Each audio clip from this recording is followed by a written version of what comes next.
versículo de 1 ao 5, 2 a Timóteo, capítulo 3, versículos de 1 ao 5.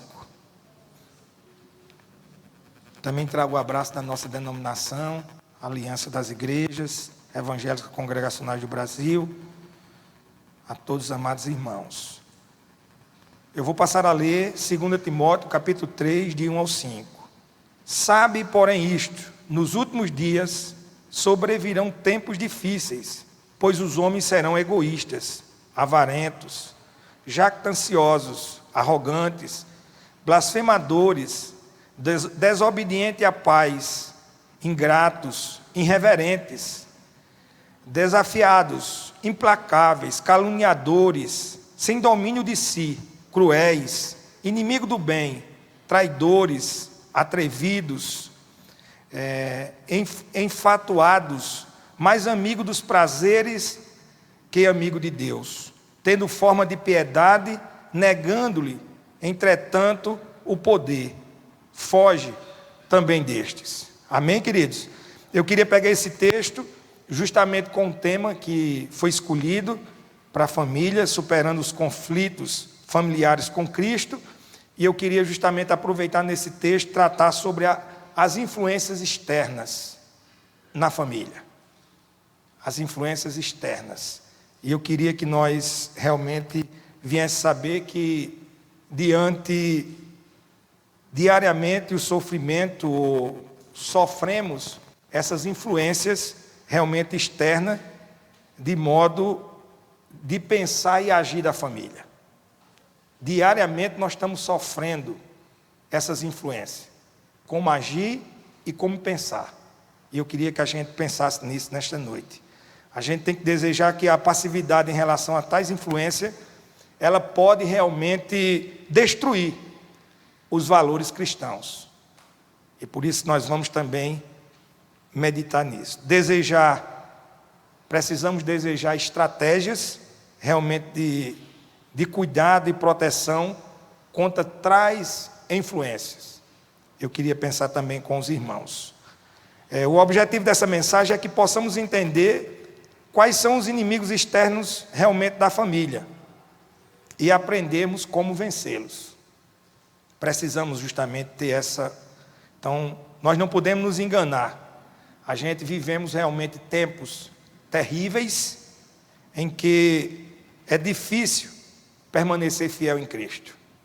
Por isso nós precisamos estar diariamente sendo direcionados pelo Senhor, ouvindo a voz do Espírito Santo de Deus. Não existe essa coisa de assim, eu já conheço, eu já sei. Não. Precisamos diariamente dependermos realmente do Senhor. Então aqui o texto que a gente leu, irmãos, a gente vemos que as pessoas, elas só amam a si mesmo, ao dinheiro, são incapazes de se controlar, são orgulhosas, zombam de Deus, desobedecem aos pais, são ingratas e mais. Isso é o sistema que nós hoje estamos inseridos. E parece que os valores familiares para o sistema do mundo hoje é falido. Mas nós estamos aqui dizendo que temos um Senhor que governa de uma forma absoluta. Louvado seja o nome do nosso Deus. Ele continua falando aos corações e transformando famílias que às vezes aos olhos do mundo está falida. E o Senhor entra com providência, entra com ressurreição, entra com cura, porque Ele continua sendo o Senhor. Louvado seja o nome do nosso Deus. Então, eles preferem amar mais a riqueza, os prazeres, do que amar a Deus. Elas podem até parecer religiosas, mas as suas ações negam a fé que professam. Infelizmente. Veja que hoje é o que a gente mais vê, é isso. Seja o que você quer ser. A minha fé é do meu jeito. E ninguém me critique. E se nós olharmos, nós, Igreja do Senhor, estamos sendo acuados a sermos igreja só dentro de 4 paredes. Aqui nós podemos falar o que pensamos, aqui nós podemos expressar o que a palavra, mas lá fora nós temos que tentar comungar com os pensamentos, para nós não sermos pregador de ódio, para nós não sermos homofóbicos e para nós não sermos de uma forma agredidos por outros pontos de vistas ou ideias totalmente diferentes daquilo que nós cremos pela palavra do Senhor. Mas é bom a gente ter essa convicção, né? Então, toda família ela sofre influência da sociedade que de fato nós estamos inseridos. Então, para nós cristãos, a questão é: até que ponto a sociedade secular está influenciando realmente na família cristã e na minha família? Até que ponto? A irmã Déda usou aqui uma palavra que o pastor Orlando estava dizendo: a igreja começa onde? Na nossa casa. Então veja que a igreja está investindo aqui em famílias. Várias palestras foram dadas. A fé vem pelo ouvir. Quem tem ouvidos ouça o que o Espírito diz à igreja. Mas às vezes a gente ouve aqui na reunião, que estamos juntos como família de Deus, mas em casa, o que nós estamos ouvindo aqui da parte de Deus tem nos influenciado lá dentro do nosso lar? Ou justamente essa influência? Que tipo de pressão, influência nós estamos vivendo até dentro do nosso lar? Então eu queria pensar com vocês justamente em primeiro lugar a influência da mídia. Hoje nós vivemos um mundo realmente dominado pela mídia. Quem se vê hoje sem um celular, sem uma internet, ela veio para ficar. E nós vemos que isso é em todos os locais. Ninguém aceita. Onde a gente chega, se for passar um tempo, pergunta logo: tem Wi-Fi? Aqui pega internet? Tem sinal de celular? A própria TV, hoje, as mídias, ela tem pressionado aquilo que as famílias pensam, que queiram decidir em várias outras áreas. Então, para a maioria das pessoas, a mídia ela é a principal fonte de informação.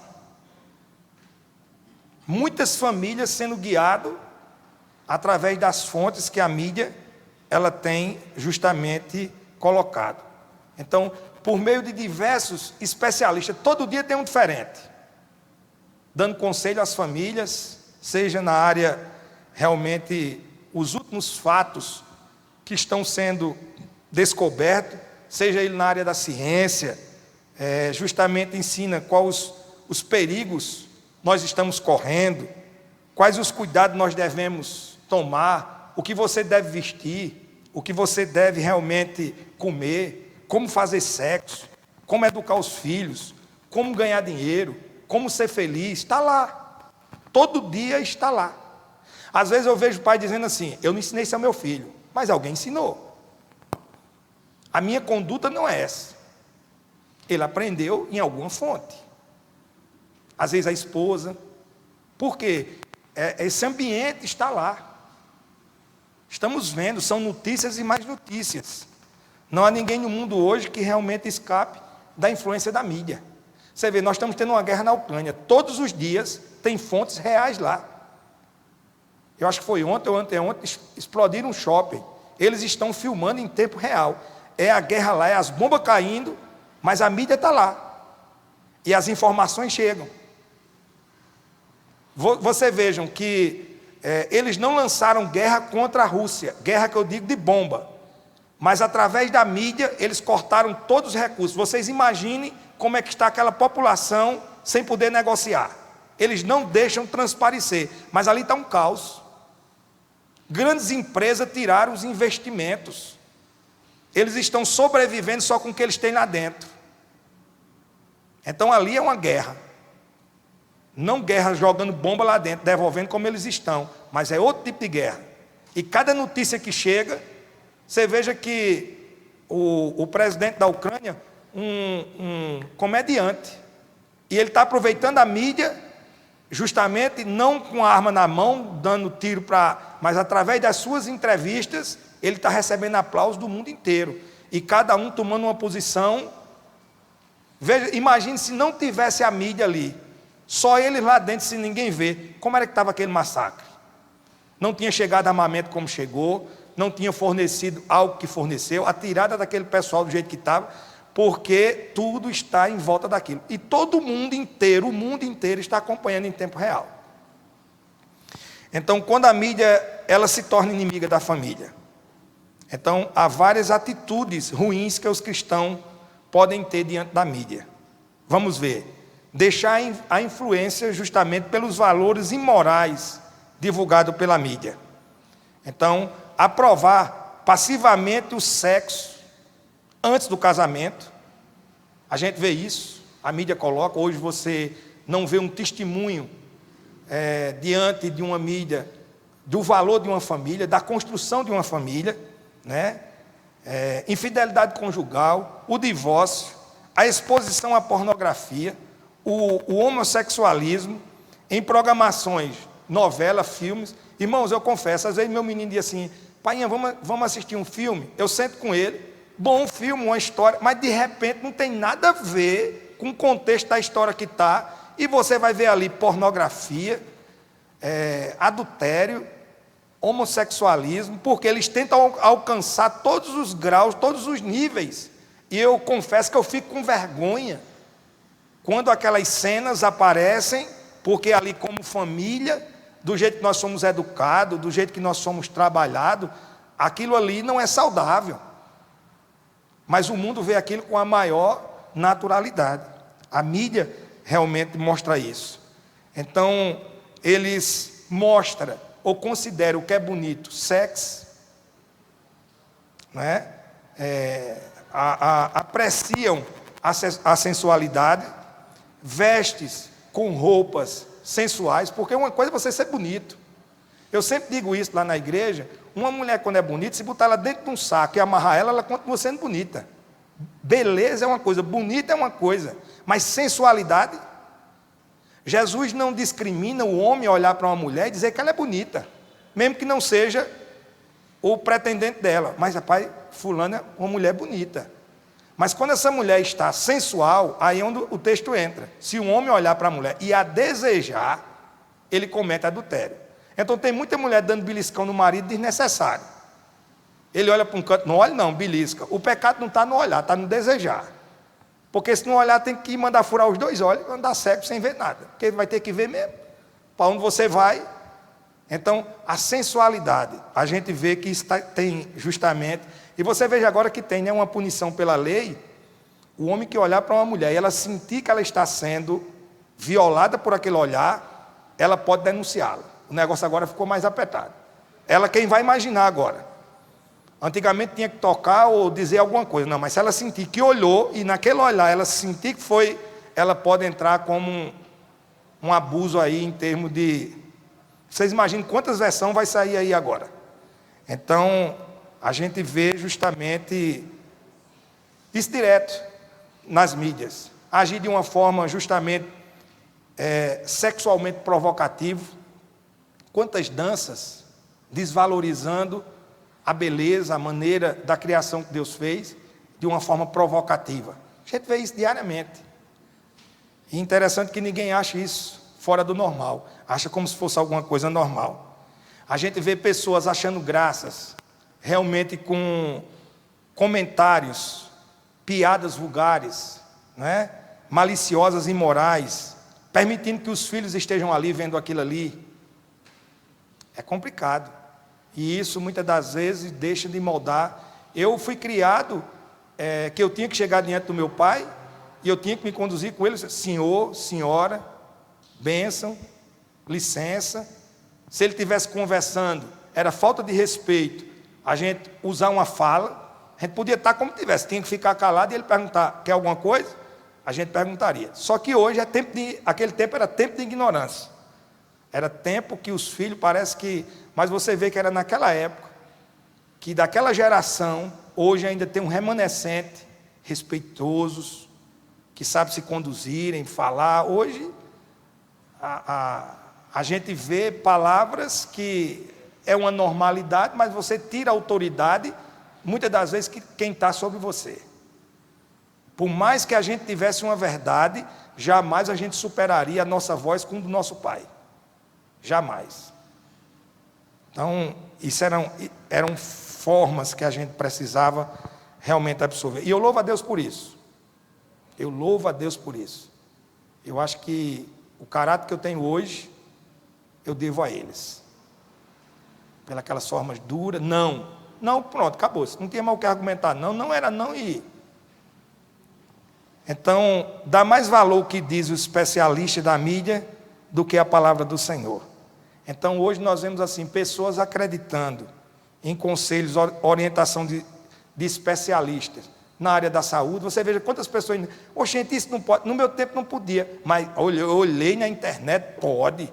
Olha, tem um fulano de tal falou, e seja na área do sexo, na área da moda, da política, da educação. Você veja que a política, realmente, a gente precisa orar pelo nosso Brasil. Virou uma bagunça. Agora, eu louvo a Deus que a máscara está caindo. Deus está permitindo que a gente veja quem é quem. Quem olha direitinho, você não se embaraça, não. Não existe o que está sendo feito. Nós vemos denúncia, eu posso denunciar Evandro agora, e a justiça receber como uma denúncia. Mas o que é que ela tem que fazer? Ela tem que levantar todo o apuramento para saber se a minha denúncia é verdadeira contra ele. A justiça que nós estamos vendo hoje, recebe uma denúncia hoje, quando é de tarde, ela já bate o martelo dizendo que manda prender, manda julgar. Isso não existe. A gente vê justamente jogos políticos que a gente... É natural. Mas eu louvo a Deus, que se a igreja entender que Deus, Ele não perdeu o controle da situação. Deus continua sendo Senhor. E nós precisamos ter essa convicção. Não é, amados? Em nome de Jesus. Então, nesse primeiro ponto, eu queria tirar a primeira lição.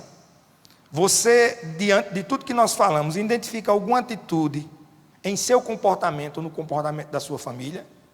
Disso que a gente tocou. Às vezes você está ouvindo e diz assim, espera aí, eu estou vendo que em alguns pontos desses, nós estamos cedendo. Ou eu, ou alguém que eu vi ali da minha família. Se a sua resposta for sim, confesse ao Senhor. Peça ajuda e mude o seu comportamento. Assim, você estará agradando ao Senhor e, de fato, sendo abençoado a sua família. Porque a grande coisa é a gente escutar e dizer assim, rapaz, eu estou vendo isso. Só que ele não toma atitude, ele continua do mesmo jeito. Vai permanecer tudo do mesmo jeito. Quando a gente entende que uma mensagem está indo para alguém que a gente conhece, eita, eu quero ver se fulano não recebeu essa agora, mas quando é para a gente tem dificuldade de assemelhar as coisas. E entender que Deus está falando, é como um médico. Você chegou lá, o médico disse, olha, você vai ter que tirar isso, a partir de hoje você vai fazer isso, seu caso é sério. Se você não fizer, meu irmão, ele não sai nem direto para casa, ele já vai direto para uma farmácia, ele já vai direto para uma... Ele sai... disposto a fazer tudo quanto ele ouviu daquele profissional. E às vezes a gente está ouvindo Deus falar dia após dia e a gente não toma atitude. Imagine se hoje fosse o nosso último dia aqui na terra, até meia-noite. O que era que nós estávamos fazendo? Eu tenho certeza que essa igreja estaria lotada de gente tentando chegar mais perto do Senhor, se arrepender mais. Não ia pensar em nada do que ele tem hoje aqui na terra, porque tudo isso vai ficar. Então ele estaria aqui hoje, dizendo, Senhor, eu quero estar aqui junto com meus irmãos, é o nosso último dia, vamos, já passou desse dia, vamos estar todo mundo na glória. E isso é importante. Como usar a mídia, sem deixar que ela justamente contamine a família? É importante que a família cristã, ela desenvolva atitudes realmente prudentes diante da mídia. Veja o que diz Colossenses capítulo 2, versículos 6 e 7. Ora, como recebeste Cristo Jesus, o Senhor assim andai nele radicados e edificados, e confirmados na fé, como fostes instruídos, crescendo em ações de graça. Então a família ela deve justamente viver enradicada e edificada em Cristo Jesus e na sua palavra. Nós precisamos fazer isso com a nossa família. Se queremos, a gente não pode ter um culto como um amuleto. Eu vou num culto, participo com a minha família e daí nós vamos ter o mês todinho abençoado. Não, nós precisamos ter raízes que sejam firmadas profundamente em Cristo. E justamente a nossa fé ela precisa ser firmada na palavra de Deus e em tudo que ela ensina. É isso que nós precisamos. A palavra de Deus é suficiente. O que ela diz é verdade. E se eu coloco ela em prática, eu vou ser bem-sucedido e a minha família também vai ser bem-sucedida. Nós vamos com certeza ter a bênção do Senhor. Para isso precisamos nos encher mais da Bíblia, da palavra do Senhor, do que da mídia. Mas eu não tenho quase tempo para as coisas de Deus. Medite quanto tempo a gente passa no WhatsApp. Eu particularmente só consigo ter o WhatsApp. Eu não posso ter outra, eu já me policiei, não tenho como. Eu às vezes tiro, vamos dizer, uma manhã para estar ali com o Senhor. Quando meu dia que eu vou olhar o WhatsApp, 200 e poucas mensagens. Eu digo, está vendo que eu não vou olhar isso? Se eu for olhar 200 e poucas mensagens, está 6 horas da noite. Então eu vou abrindo e vou olhando o que é aquilo que eu possa ver mais interessante para eu estar lendo, né? Sem desconsiderar algum irmão que mandou uma mensagem, uma coisa, está precisando de uma resposta. Mas é muito grupo, é muita coisa. Não dá tempo.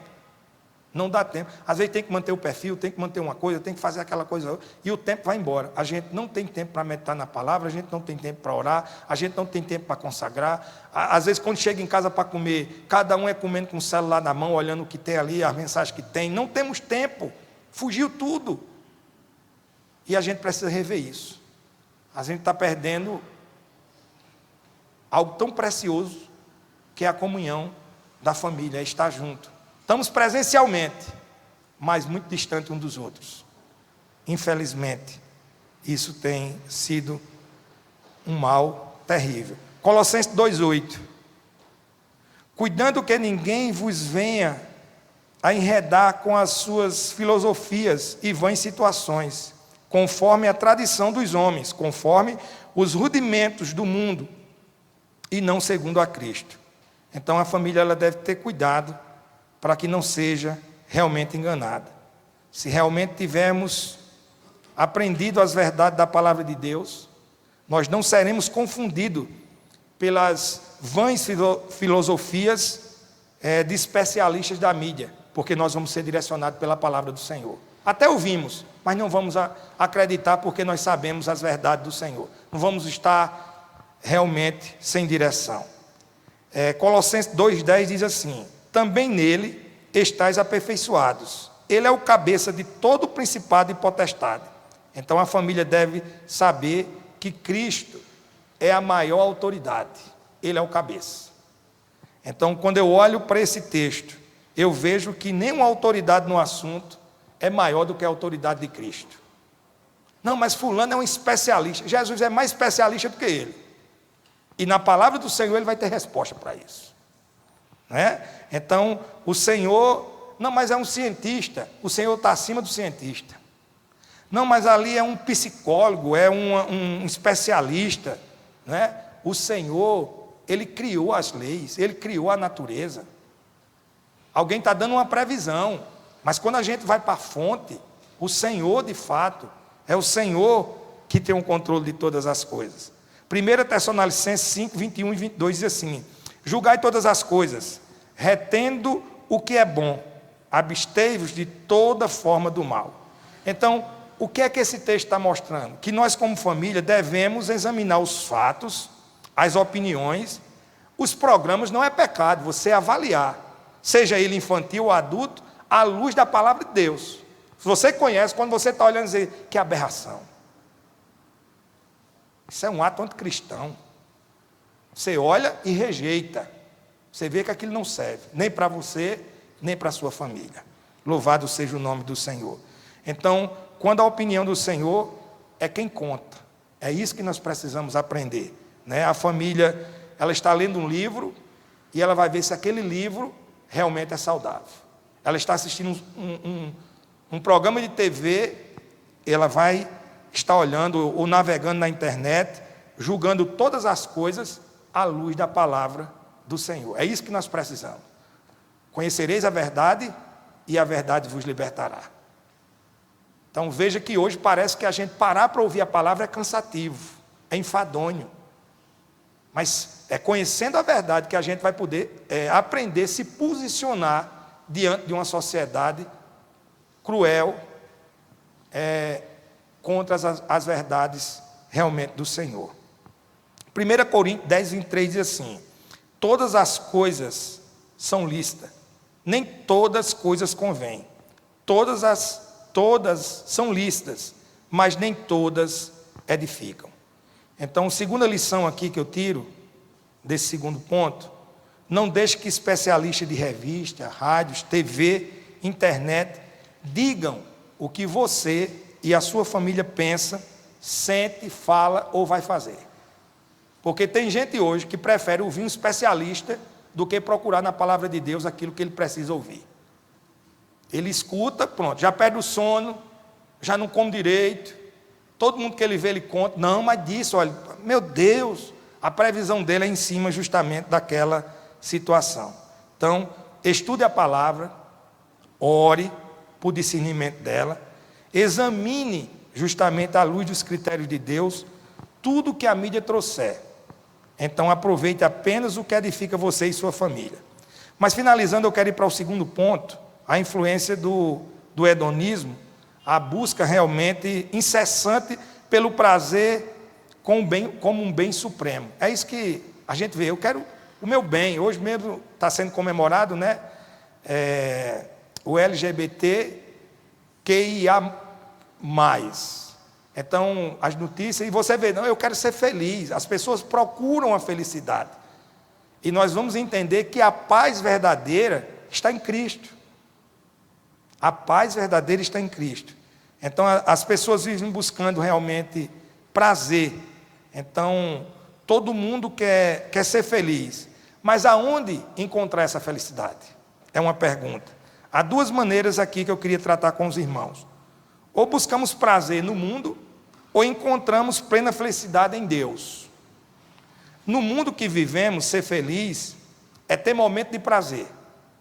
Está aí agora o exemplo do Maior São João. Multidões estão se reunindo. Passou, esse prazer vai passar. Essa felicidade é momentânea, né? Então, tem pessoas que é feliz quando está fazendo compra, mas eu fico feliz quando eu estou comprando. Teve uma irmã lá no Ligeiro que a gente teve que fazer uma oração com ela, ela fazer um voto de não comprar mais sapato. Ela disse, quando chegava num shopping, quando olhava, ela disse, pastor, eu não tenho mais onde guardar sapato, tem sapato que eu nunca usei. E eu digo, tanta irmãzinha doida para usar um sapato, vamos fazer doação. Isso é pecado. Tanto sapato guardado. Ela disse, é algo incontrolável, eu tenho que pedir a Deus, não tem como. Mas era um momento de se sentir feliz, fazer uma compra, né? Os homens, muitas das vezes, quando está assistindo aquele jogo, que ele gosta do time, e tem que ganhar, porque se perder, a alegria não é boa. E se for num domingo, antes de vir para a igreja, meu Deus, o culto de noite, o negócio para ele vai ser meio difícil, porque ele vem chateado, porque lembrando do time que ele gostava, perdeu e perdeu feio, e ele vem meio aborrecido. Tem que ganhar, né?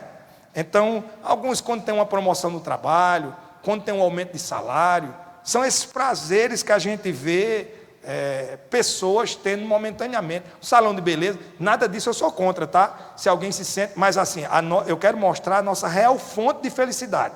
O mundo vê nisso, mas automaticamente, né? Então esses prazeres que o mundo oferece, vamos dizer, o cara ficou feliz porque recebeu um aumento.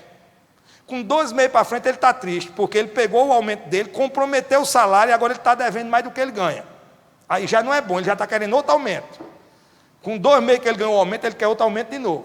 E ele já fica chateado no trabalho que ele está, porque não está ganhando bem. Né? A irmã que ficou, a mulher que ficou feliz, porque foi no salão de beleza, e ela fez aquele tratamento no cabelo. Se ela pega um serenozinho no caminho de chegar em casa, ela já fica chateada pensando em voltar lá de novo, porque desagradou aquilo que ela queria fazer. São várias outras coisas. Alguém compra o carro que ele queria. Com 1 ano ele já está desgostoso. Ele já quer sair, nem usou o carro direito, não deu tempo nem de trocar o primeiro óleo. E a gente vê o mundo justamente tratando dessa forma. Eu queria ler aqui 1 João, capítulo 2, 15 e 16, diz assim, não ameis o mundo, nem as coisas que há no mundo. Se alguém ama o mundo, o amor do Pai não está nele.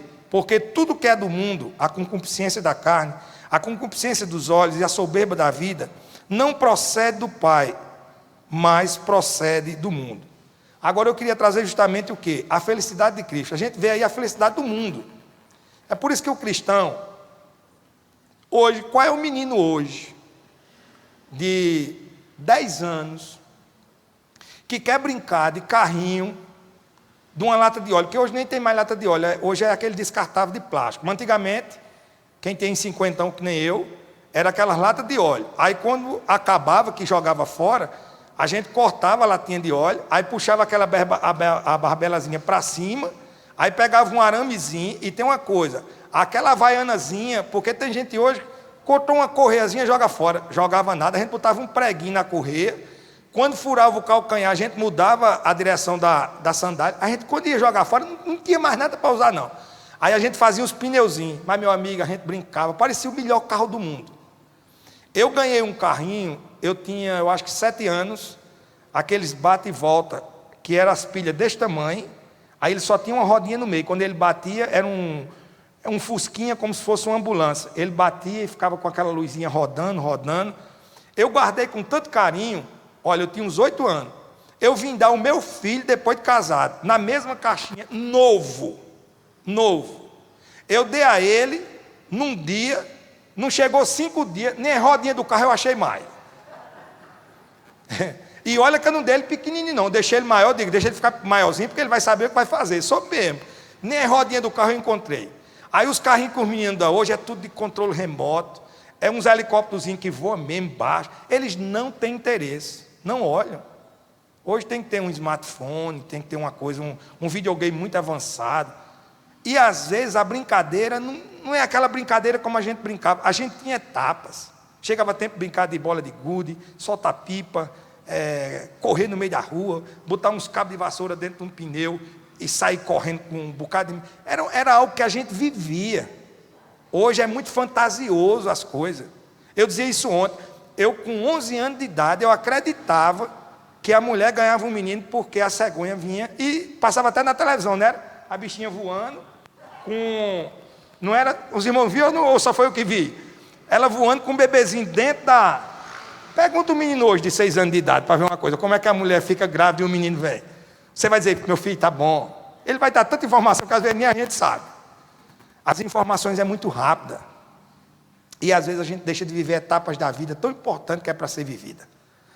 Mas eu louvo a Deus que a felicidade segundo a Cristo, o desejo de ser feliz, ela é dada por Deus. Veja Filipenses 4:4. Alegrai-vos sempre no Senhor. Outra vez vos digo, alegrai-vos. Então a gente entende que nós somos satisfeitos justamente pelo Senhor e no Senhor. Só será realmente feliz quem busca a felicidade nas coisas de Deus. E nós precisamos ver aqui Romanos capítulo 12:2, quando ele diz assim: e não vos conformeis com este século, mas transformai-vos pela renovação da vossa mente, para que experimentei qual seja a boa, agradável e perfeita de Deus, perfeita vontade de Deus. Então nós precisamos buscar a renovação da mente de Cristo, e eu tenho certeza que com as coisas pequenas, às vezes eu fico olhando, às vezes a gente bota tanta coisa bonita dentro de casa, e a gente olha algo ali que toda hora que você olhar está daquela forma. E quantas das vezes Deus nos proporciona momentos tão lindos. Eu digo isso também às vezes os irmãos lá. Eu tenho 51 anos. Se todos os dias, ao pôr do sol, eu tirasse uma selfie minha, com aquele pôr do sol, todo dia Deus me presenteava uma selfie diferente. Nenhuma ia ser igual a outra. Que Deus criativo. Você faz uma viagem, você vai ver paisagens vivas, não é um quadro pintado. E às vezes a gente vai viajando e murmurando, vai viajando e se questionando, e Deus mostrando tantas coisas belas, tão maravilhosas. Então, eu quero finalizar com uma frase que John Piper escreveu. Ele diz o seguinte: a condição para herdar todas as promessas de Deus é que toda a esperança por felicidade que você tem posto sobre você, sua família, seu emprego e seu lazer, seja transferida para o Senhor. Aí você vai ter uma alegria plena. Quando você transfere para o Senhor, você não vai murmurar nunca. Eu achei engraçado uma irmã contando um testemunho lá no Ligeiro. Ela disse: irmão, chegou o tempo que eu procurei uma carne em casa e não achei. Fui fazer churrasco de ovo. Mas eu fiquei doido para fazer um churrasco de ovo. Fui fazer churrasco de ovo. Olha, que palavra linda, churrasco de ovo. Quando fala em churrasco é uma maminha, uma linguiçazinha toscana, alguma coisa, mas churrasco de ovo. Eu disse: irmã, essa irmã foi top. Eu fiquei doido para fazer um churrasquinho de ovo. São momentos que Deus nos cria. E a gente precisa ser grato, como foi dito aqui. Nós precisamos viver os momentos de Deus como momentos especiais para as nossas vidas. Louvado seja o nome do Senhor. Terceira e última lição. Em que você e sua família têm buscado a felicidade? Você sente que é feliz com o Senhor? É uma pergunta que nós devemos fazer essa reflexão justamente para nós. Concluo dizendo o seguinte: não amemos os costumes do mundo. Segundo, não ame os valores do mundo. O amor do mundo sufoca o amor do Pai. Não é pecado ter. Eu não estou me referindo aqui que você não possa usufruir. Se Deus lhe deu condição de usufruir, usufrua. E aquele que Deus não dê, não murmure. Tenha a mesma alegria, entendendo que o Senhor é o Senhor de todos. E nós vamos ser felizes com aquilo que de fato Deus nos confiou. O mundo e seus desejos vão passar. Mas o que faz, o que Deus quer, está justamente garantido na eternidade. Então, irmãos, é muito pouco a gente se apegar nas coisas daqui. Tá? Então, tudo vai passar. E em breve, nós estaremos numa eternidade com o Senhor. Então, que essa palavra fique aos nossos corações. Deus abençoe. Agradeço pela rica oportunidade e que Deus continue abençoando cada família, em nome de Jesus.